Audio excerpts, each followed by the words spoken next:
കേവലം പാഠപുസ്തകങ്ങളെ മാത്രം അവലംബിച്ച് ക്ലാസ് എടുക്കാൻ എനിക്ക് കഴിയില്ല. ഹിന്ദിയിൽ നല്ലൊരു അടിത്തറ നമുക്ക് കെട്ടിപ്പടുക്കണം.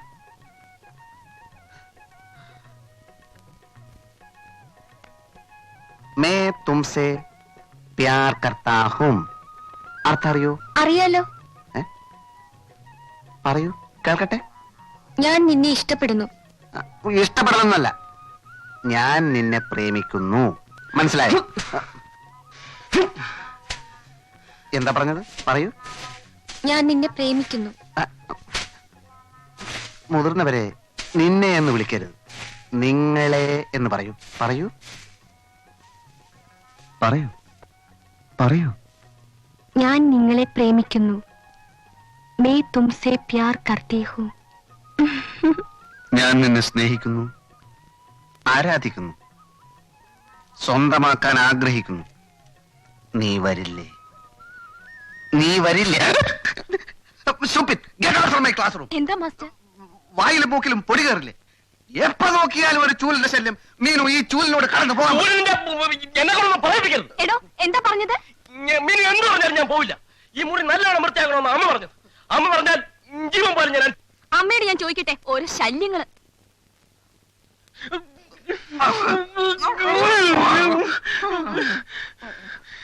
സമ്മതിക്കില്ല അല്ലേ? കാണിച്ചേരാടാ.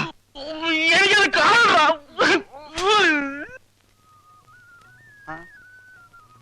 എന്തായി? നിന്റെ ശരീരം അങ്ങ് ശോഷിച്ചു പോയല്ലോ. ചോര തുപ്പാറായോ? തുപ്പുമ്പോ അറിയിക്കാം. ആ, ഒരു സത്യം പറയട്ടെ, ആ. അവൾ എന്നെ നോക്കാൻ തുടങ്ങിയിട്ടുണ്ട്. ഇപ്പൊ ഞാൻ എണ്ണ ഇട്ട് മസിൽ പിടിച്ച് നിൽക്കുമ്പോ അവൾ എവിടെയെങ്കിലും വന്നെന്ന് എന്നെ ഒളിഞ്ഞു നോക്കും. വല്ലതും കട്ടോണ്ട് പോകുന്നുണ്ടോന്നായിരിക്കും. ഓടെ അത് കാണാൻ പോണ പോലുമല്ലേ. എടാ ഭക്ത, ആ ചൂല് ഗോപനെ കൊണ്ട് വലിയ ശല്യം. ആ, അവൾ എന്റെ അടുത്ത് എത്തുമ്പോഴേക്കും അവൻ എവിടെ നിന്നെങ്കിലും ഒരു ചൂലും പൊക്കിക്കൊണ്ടുവരും. ആണല്ലോ. ഇത് തന്നെയാണ് എന്റെയും പ്രശ്നം. അവൻ ഒറ്റക്ക് കിട്ടുമ്പോ അവളെ വളച്ചാ പോരെ. വളച്ചാലും കിട്ടാൻ പോകുന്നില്ല. എന്നാലും അതല്ല എന്റെ ഒരു മര്യാദ. ഞാനൊരു കാര്യം പറയാം. നിനക്കൊരു കാര്യം ചെയ്യാൻ പറ്റും? ഈ കോർപ്പറേഷൻ വെള്ളം വരുന്ന പൈപ്പിന്റെ മെയിൻ ടാപ്പ് നിനക്ക് അടക്കാൻ പറ്റുമോ? ഇങ്ങനെയുള്ള കാര്യങ്ങളെ എനിക്ക് ഈസിയായിട്ട് ചെയ്യാൻ പറ്റും. കാര്യം എന്തര്? അവന്റെ ചൂൽ ഷൈനിങ് അതോടെ നിൽക്കും. കോർപ്പറേഷൻ വെള്ളം നിന്നാൽ കിണറ്റിന്ന് വെള്ളം കോരേണ്ടി വരും. ഇന്നത്തെ നിലക്കാവുമ്പോ അവൻ തന്നെ കോരേണ്ടി വരുവേ. ചേടാ ഭയങ്കര, നിനക്ക് ബുദ്ധിയില്ലെന്ന് പറഞ്ഞ വെറുതെ ആണല്ലേ. നിന്റെ അച്ഛൻ അങ്ങനെ പറഞ്ഞ ഊതല്ലേ? എടാ, ഞാൻ പറഞ്ഞത് നിനക്ക് ചെയ്യാൻ പറ്റുമോ? സംശയം എന്ത്? എനിക്ക് ചെയ്തേ പറ്റൂ. അവന്റെ അമ്മൂമ്മയുടെ ഒരു ചൂല്.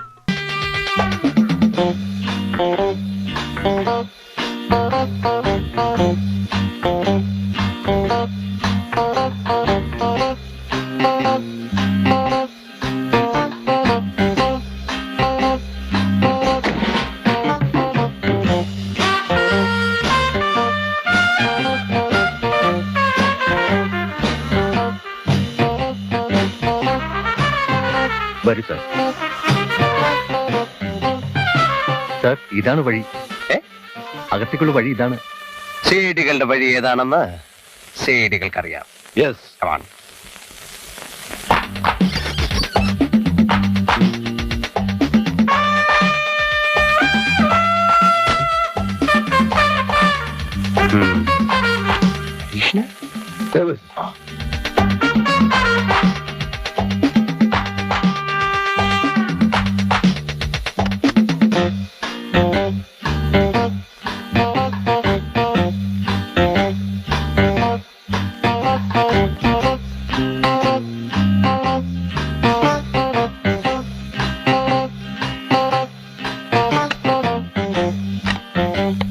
ഇവിടെ ഒരു ഭീകരാവസ്ഥയൊന്നും ഇല്ലെന്ന് ഐ ജി പ്രത്യേകം പറയാൻ പറഞ്ഞു. ഏതവസ്ഥയും ഞങ്ങൾക്കൊരുപോലെയാണെന്ന് അദ്ദേഹം അറിഞ്ഞു കാണില്ല.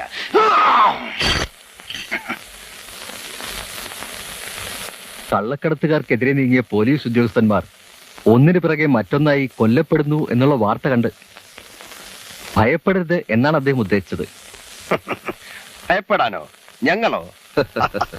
അപ്പൊ ഞങ്ങളുടെ പൂർവ്വചരിത്രമൊന്നും അദ്ദേഹം അറിഞ്ഞു കാണില്ല.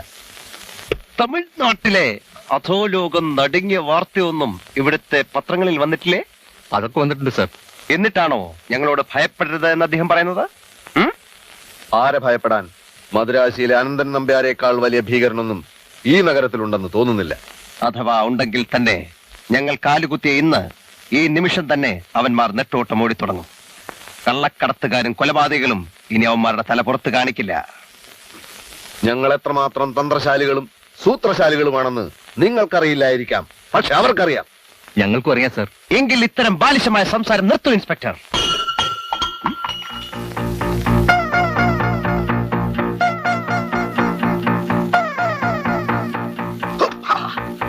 അനങ്ങിപ്പോകരുത്, എല്ലാവരും ക്യാൻസർ. സർ നിങ്ങൾ പോലീസ് ഉദ്യോഗസ്ഥന്മാരായിരിക്കാം, പക്ഷെ ഈ പ്രശ്നത്തിൽ ഇടപെടാൻ ഞങ്ങൾ സമ്മതിക്കില്ല. Go back. Go back. Arrest him. I say arrest him. ഇയാളെ നിങ്ങൾക്ക് ഭക്ഷണം ഉണ്ടാക്കാൻ നിർത്തിയാണ് സാർ. ഈ വീട് നിങ്ങൾക്ക് താമസിക്കാൻ. അപ്പൊ ഈ വീട്ടിലല്ലേ കൊല നടന്നിട്ടുള്ളത്? അല്ല. എങ്കിലാദ്യം ഞങ്ങളെ വീട്ടിലേക്ക് കൊണ്ടുപോകൂ.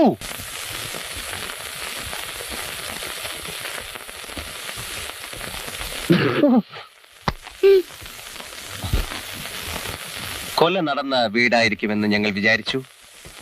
ഞങ്ങൾ വന്നിറങ്ങിയ ഉടനെ ഞങ്ങളെ ആക്രമിക്കാൻ വന്ന ഭീകരനാണ് നിങ്ങളെന്ന് കരുതി. സിഐഡികൾക്ക് ആരെയും എപ്പോഴും സംശയിച്ചേ പറ്റൂ. ഇത്രയും ക്രൂരമായിട്ട് എന്റെ ഭാര്യ പോലും എന്നെ തല്ലിയിട്ടില്ല. ഞാൻ എതിരാളികളോട് ഏറ്റുമുട്ടുമ്പോൾ എന്റെ ഓരോ ഇടിക്കും ഓരോ ക്വിന്റൽ വെയിറ്റ് കാണും. ഞാൻ കൂടി ഇടിച്ചിരുന്നെങ്കിൽ അത് 2 കിൻഡലായനെ. ഇപ്പൊ 3 കിൻഡലായി. എന്ത്? ഈ ഒരു കൈ. I am sorry. സാരമില്ല, തല്ല് കിട്ടുന്നത് ഇതാദ്യമായിട്ടല്ല. പക്ഷെ എന്നെ തല്ലിയിട്ടുള്ളവർ മിക്കവരും മരുന്ന് മേടിക്കാനാണെന്നും പറഞ്ഞ് എനിക്ക് ഒരുപാട് രൂപ തരാറുണ്ട്. രൂപ ഞാനും തരാം. നിങ്ങൾ കാരണം വന്നപ്പോൾ തന്നെ ഇടിയിലൊരു പ്രാക്ടീസ് കിട്ടിയല്ലോ. യെസ്. ആദ്യം ഒരു ചായ ഉണ്ടാക്കി കൊണ്ടുപോവാ. സാറിന് മനസാക്ഷി ഉണ്ടോ? കൂടുതലില്ല, തീരെയില്ല. ഇനി ഒരു 3 ദിവസത്തേക്ക് ഈ കൈ അനക്കാൻ നോക്കൂ എന്ന് പറഞ്ഞ സിഐഡികൾക്ക് പട്ടിണി എടുക്കാൻ. സാരമില്ല, പാവം പോയി റെസ്റ്റ് എടുക്കട്ടെ. നമുക്ക് ഇന്നത്തെ ഭക്ഷണം ഹോട്ടലിൽ നിന്നാകാം. അതെ.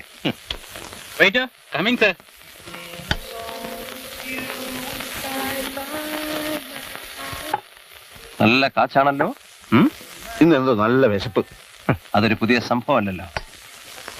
ഇതുപോലെ നല്ല ഫുഡ് ഉണ്ടാക്കാൻ നമ്മുടെ പുതിയ താമസ സ്ഥലത്ത് ആ കുക്കിനോട് നീ ഒന്ന് പറയണേ. മൂക്കുമുട്ട തിന്ന് കിടന്നുറങ്ങാൻ വന്നവരല്ല നമ്മൾ. ദാസ, നമ്മള് സൗകര്യം കിട്ടുമ്പോ തിന്നില്ലെങ്കിൽ ഒടുവിൽ ഡയബറ്റീസ് വരുമ്പോ ഖേദിക്കും. ഇങ്ങനെ കഴിച്ചാൽ അതിനു മുമ്പ് തന്നെ ഖേദിക്കാം.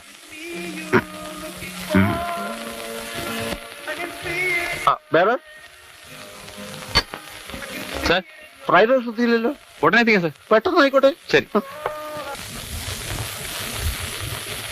വിജയ, നീ ഉറങ്ങിയില്ലേ? എങ്ങനെ ഉറങ്ങും? നമ്മുടെ അന്ത്യം അടുത്തോ എന്നൊരു ഭീതി. നീയല്ലേ പറഞ്ഞത് CID ജോലി വളരെ സുഖമുള്ള ഏർപ്പാടാണെന്ന്? ഇത്രയും അപകടം പുറകിലുണ്ടെന്ന് ഞാൻ അറിഞ്ഞോ? സർക്കിള് പറഞ്ഞത് നേരാ. CIDകൾ ഒരിക്കലും പരസ്യമായ അന്വേഷണത്തിന് ഇറങ്ങരുത്. അക്കാര്യം ഞാനും ആലോചിക്കാതിരുന്നില്ല. റോഡിൽ വെച്ചൊരു തടിയനെ പിന്തുടരാമെന്ന് ഞാൻ പറഞ്ഞില്ലേ? അവനെ ഉടനെ കണ്ടുപിടിക്കണം. കൊല്ലുമെന്ന് റെസ്റ്റോറന്റ് വെച്ച് അവൻ പറയുന്ന ഞാൻ കേട്ടതാ. ഓഹോ, കൈവിട്ടുപോയി. കൈവിട്ടു പോട്ടെ, നമുക്ക് മദുരാശിയിലേക്ക് തിരിച്ചു പോവാം. അങ്ങനെ ഒളിച്ചോടാൻ തുടങ്ങിയാൽ എവിടം വരെ ഓടും? ഈ കേസ് അല്ലെങ്കിൽ മറ്റൊരു കേസ് അന്വേഷിച്ചല്ലേ പറ്റൂ. നമ്മുടെ ജോലി ഇതായി പോയില്ലേ? ഈ ജോലി തന്നെ വേണ്ടെന്ന് വെച്ചാലോന്നാ ഞാൻ ആലോചിക്കുന്നത്. വിജയ, നിന്റെ കരിനാക്ക് പുറത്തെടുക്കാതെ. പട്ടിണിയും പരിവട്ടവും ഒന്നും നിനക്ക് മതിയായില്ലേ? തെണ്ടി തെണ്ടി കൂമ്പ് കരിയാറായപ്പോ ഒരു ജോലി കിട്ടിയിട്ട് അത് വേണ്ടെന്ന് വെക്കാനോ? CIDകൾ വേഷം മാറി വേണം അന്വേഷണം നടത്തേണ്ടത് എന്ന തത്വം ഞാൻ മനസ്സിലാക്കുന്നു. ആ തടിയൻ തന്നെയാണ് നേതാവ്. അവനെ പറ്റിയുള്ള എല്ലാ രഹസ്യങ്ങളും നമുക്കറിയണം. നമുക്ക് വേഷപ്രച്ഛന്നരാകാം. 10ാം ക്ലാസ്സിൽ പഠിക്കുമ്പോ വേഷപ്രച്ഛന്ന മത്സരത്തിന് എനിക്ക് 1ാം സമ്മാനം കിട്ടിയിട്ടുണ്ട്. എന്നാ പേടിക്കാനേ ഇല്ല. നമുക്ക് മതം മാറാം. അയ്യോ, എന്തിന്? താടിയും തുപ്പിയും വെച്ച് കുട നന്നാക്കുന്ന മുസ്ലിങ്ങളാകാം. കുട നന്നാക്കാനുണ്ടോ എന്നൊന്ന് വിളിച്ചേ. കുട നന്നാക്കാനുണ്ടോ? കുട നന്നാക്കാനുണ്ടോ? കുട നന്നാക്കാനുണ്ടോ? കുട നന്നാക്കാനുണ്ടോ? കുട നന്നാക്കാനുണ്ടോ?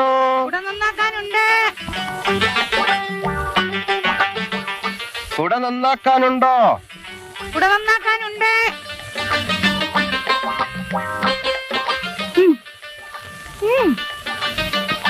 എന്താ കേറണോ? പിന്നെ കേറാതെ.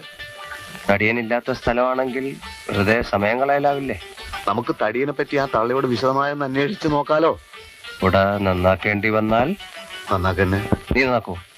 ഇതൊക്കെ നിന്റെ ഐഡിയ അല്ലേ, നീ ഒന്ന് നന്നാക്കി നോക്ക്. തയ്ക്കാനോ മറ്റാണെങ്കിൽ പ്രശ്നമില്ല.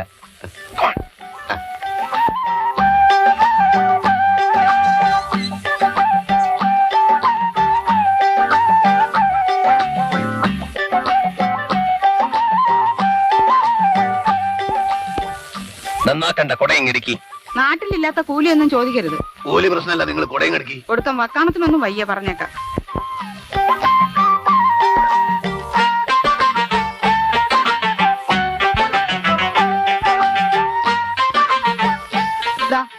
ഇത്തിരി പണിയേ ഉള്ളൂ. ഒന്ന് രണ്ടിടത്ത് തയ്ക്കണം, ചക്കു മാറ്റണം, കുതിര ഒന്ന് ഒടിഞ്ഞിരിക്കുക, പിന്നെ ഈ തുണി കളയപ്പോഴൊന്ന് ശരിയാക്കണം, പിടി ഉറപ്പിക്കണം. അങ്ങനെ പണി വളരെ കുറച്ചേ ഉള്ളൂ. കൂലി പറ. കൂലി പറയാൻ നിങ്ങൾ കൊടവരി. നല്ല തടിയും വണ്ണം ഉള്ള ഒരുത്തനെ കണ്ടിട്ടുണ്ടാ താടി വെച്ച? എന്തിനാ? നമുക്ക് വെറുതെ ഒന്ന് കാണാനെ കൊണ്ട്. തടിയും വണ്ണമുള്ള ഒരുപാട് പേരെ കണ്ടിട്ടുണ്ട്. ഒരാളെ പറയും. ആദ്യം കൂലി പറ. ആദ്യം നിങ്ങൾ ഇത് പറയും. ആദ്യം കൂലി പറയാൻ. നിങ്ങൾ എന്ത് തരുമോ അത് പറയും. 50 പൈസയുടെ പണിയേ ഉള്ളൂ. 75 പൈസ തരാം. സമ്മതിച്ചിരിക്കണം കൊടവരി.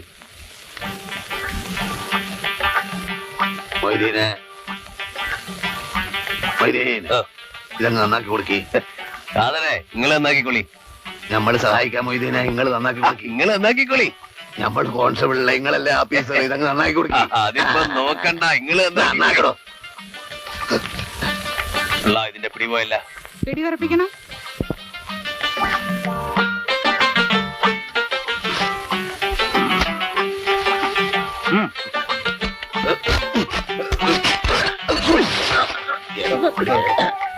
ഇത് ഭാഗമാണ്. കമ്പിയൊക്കെ പിടിച്ചാലേ ഇങ്ങോട്ട് പിടിക്കി. തുണി കയറിക്കോട്ടെ, കുഴപ്പമില്ല.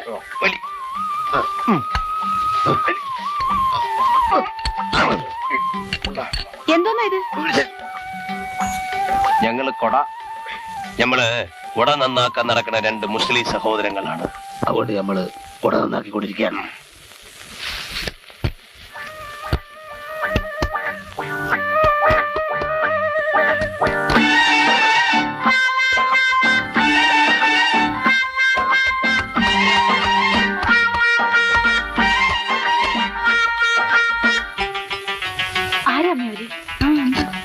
അതിലൊരുത്തന്റെ താടി ഇളകി. ആ, ഏതോ കള്ളന്മാരാണോ തോന്നുന്നേ. ഇങ്ങനെ പല വേഷത്തിലും പകൽ വന്ന് സ്ഥലമൊക്കെ കണ്ടുവെക്കും, എന്നിട്ട് രാത്രി കക്കാൻ ഇറങ്ങും. അയ്യോ എന്റെ ഈശ്വര! ഓടി വരണേ, ഞങ്ങളുടെ വീട്ടിൽ കള്ളം കയറി. ഒന്ന് ഓടി വാ ചാച്ചി, ഒന്ന് ഓടി വാ. വീടിന്റെ അകത്ത് കള്ളം കയറിയ നോക്കാം. അയ്യോ കള്ളന്മാർ അകത്തോട്ട് കയറുന്നു. ഓടി വാ, ഓടി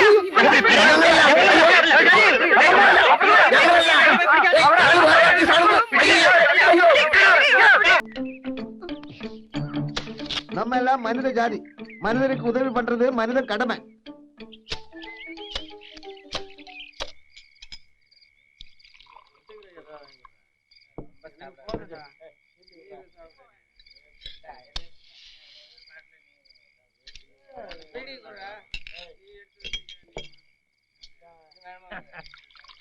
அந்த மலையாளத்தா இங்க வந்து 6 ஏக்கர் சுழு வேலையில புடுங்கியாச்சு. நான் விடமாட்டேன். நான் நினைச்சேன், வீட்டுக்கு போனேன், ஜங்ஷனுக்கு போனேன், முழுமா வீட்டுக்கு போனேன். கடைசியில நான் நினைச்ச மாதிரி இங்கே கிடைச்சேன். என்னாச்சு சொல்லடா. எல்லாமே நம்ம ஆசைப்படியே நடந்துட்டு இருக்கு. எல்லாம் விவரமா சொல்றேன். நான் கொஞ்சம் உட்காரட்டுமா? ஏதாவது சாப்பிடலாம். உடச்சிடுவேன் கழுதை. நான் யார் உனக்கு? நான் கல்லு கேட்கல மாமா. சொல்லட்டுமா? சரி வா வெளியே.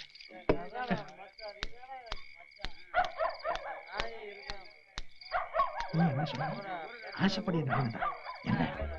அது ஒரே தமாஷா போச்சு மாமா. கிணறு வெட்டினேன். கடைசியில பார்த்தா அடியில ஒரே கல்லு, அசக்க முடியாத கல்லு. கடவுள் கூட இருக்கடா. அப்புறம் என்ன பண்ண போறீங்க? அங்க எல்லாரும் சேர்ந்து ஒரே ஆலோசனை. கடைசியில நாளைக்கு இந்த வெடிமருந்து போட்டு கல்லு வெடிக்க போறாங்க. யாருடா அங்க? உன்னதான் நாடு கேட்காதா? யாரா நீ? வெளியே போடா. என்ன முறைச்சு பாக்குற? இது எங்க இடம்? வெளியே போக சொன்ன? நீ ஏதாடா உளுந்தானே? உளுந்தாரா? அது என்னது? നീതാണ്ടാ പുളുന്താരാ? ഉളുന്താൻ ഞാൻ അല്ലേ? ആമാ. ആ. ഇത് മരുതാ വല്യപ്പച്ച. മരുന്നാ? എന്നാ മരുന്ന്? മരുന്നല്ല, മരുത്. നമ്മുടെ വീട്ടില് പണി ചെയ്യാൻ വരുന്ന ആളാ. ഇതെന്റെ വല്യപ്പച്ചനാ മരുതേ. വല്ലിപ്പിച്ചനാ? അതെന്നത്? അപ്പച്ചന്റെ ചേട്ടനാ. അപ്പടിയാ? വേറെ ഏതോ ആളുണ്ട് ഞാൻ എന്റെ. എന്റെ കയ്യിൽ നീ ഇപ്പൊ വാങ്ങിച്ച് കെട്ടിയാനെ. ആളെ മനസ്സിലായാലെന്ന് വെച്ച് ചുമ്മാ ഒരാളെ കയറി വാടാ പോടാന്ന് വിളിക്കുന്നത് ഏതായാലും മര്യാദ. എന്നെ നീ ഒരു അഹങ്കാരിയാന്ന് പറയുമായിരുന്നു. ഒരു ചെറിയ ശിക്ഷ നിനക്ക് വേണം. എന്നെ ഇനി ആരോടും മര്യാദ കേടായിട്ട് പെരുമാറരുത്. മനസ്സിലായോടാ? മനസ്സിലായോ?